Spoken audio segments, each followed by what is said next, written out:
Now, another type is the allogeneic, where someone can get cells from a matching donor. Yes. And now, is that the most common form?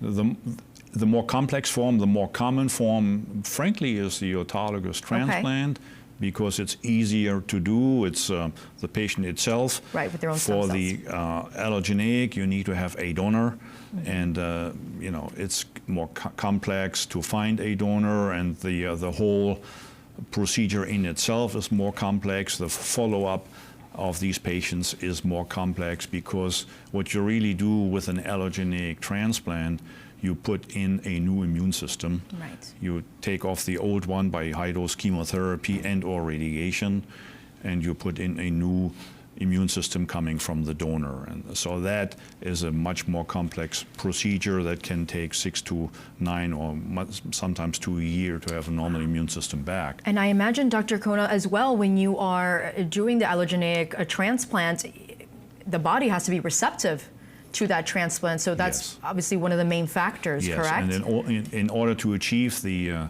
acceptability of the new bone marrow or the new stem cells, you need to give high-dose chemotherapy or a combination with chemotherapy and radiation to allow to get the new stem cells and the new immune system coming from the donor into your body, because you would usually reject it. Right. It's because that's what the immune system is for. It's so not you have yours. to basically eliminate that part of the immune system in order to what we call in engraftment, and achieve an engraftment and acceptance of the new stem cells.